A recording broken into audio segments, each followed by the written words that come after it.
vô tới chị anh mà chặt tè này tới chị trình nè trâu bông nè có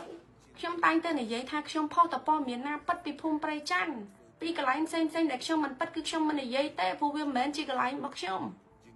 chú bắt nè na po trong po miền làm đáp ăn tả chia bị phốt lộc mau bị sọc na tiếp cận trong mặt khoa đây trong giấy này cứ trong này giấy tha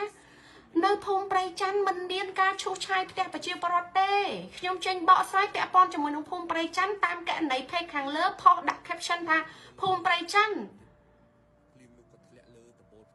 hay miên tặng nhạc phiêu cho của mình cho bầm mến chụp phun prey chăn mến chỉ tè bọc trong chỉ tự đấy không ai chả bật thiên khăn mà lẽ trong bọ sai bị lơ cái này hàng lớp không ai phải chia parot đại quật vô cho lắm than nơi phun prey chăn bên ca chú trai tè phun cái này hàng lớp cứ quật ban từ xe đã thả phun prey chăn từ trong bọ sai tụi bây giờ mà chắc PK edit mà chắc PK edit bóng ôn nhà mới á tụi bây giờ mà chắc PK nâng edit captionอย่างណាក៏ដោយដែរក៏ប៉ុន្តែmà chắc PK nângបានដាក់នៅលើវីដេអូនេះភូមិប្រៃច័ន្ទឃើញទេភូមិប្រៃច័ន្ទឃើញអត់ភូមិប្រៃច័ន្ទឃើញដាក់ថាភូមិប្រៃច័ន្ទអត់ខ្ញុំឃើញថាផលដាក់ភូមិប្រៃច័ន្ទភ្លាមទៅខ្ញុំនេះខ្ញុំឃើញផលដាក់ភូមិប្រៃច័ន្ទទៅខ្ញុំចេញបកស្រាយថាមិនមែនភូមិប្រៃច័ន្ទទេបងខ្ញុំមិនមែនជំទាវទេខ្ញុំប្រជាពលរដ្ឋស្លូតត្រង់ធម្មតាដែលត្រូវចោលសៀមពាត់យកផ្ទះទេបងហើយនិយាយច្រើនខុសច្រើនមិនវាអត់មានអីត្រូវខុសហ៎បង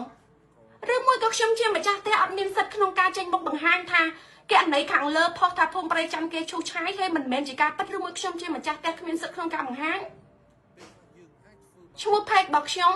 វីតាគឺជាឈ្មោះសិល្បៈខ្ញុំផ្នែកចម្រៀងនិងពិធីការនេះហើយឈ្មោះពិតរបស់ខ្ញុំគឺកឹមលៀងសុម៉ាលីឪពុកខ្ញុំឈ្មោះថងកឹមលៀង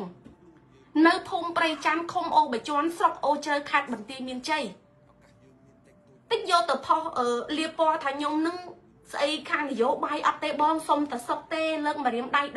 10សុំតែសុកទេបងរ៉ូស៊ីមុខរបរតូចញ៉ែបដើម្បីចិញ្ចឹមកាពះធម្មតាប្រជាពលរដ្ឋធម្មតាទេអត់ចង់ពាក់ព័ន្ធនយោបាយអីទាំងអស់គ្រាន់តែចេញមុខបកស្រាយដែលកណន័យផេកខាងលើគាត់ទៅសេដាក់ថាភូមិប្រៃច័ន្ទគឺត្រូវបានឈូសឆាយផ្ទះនៅថ្ងៃទី21ខែ10 2025ខ្ញុំសូមបកស្រាយថានៅភូមិប្រៃច័ន្ទគឺគ្មានការឈូសឆាយទេខ្ញុំសូមមិននិយាយជោគជ័យខ្ញុំមិននិយាយអ្នកណាទាំងអស់ខ្ញុំគាត់បកគ្រាន់តែបកស្រាយថាប្រៃច័ន្ទមិនបានទេ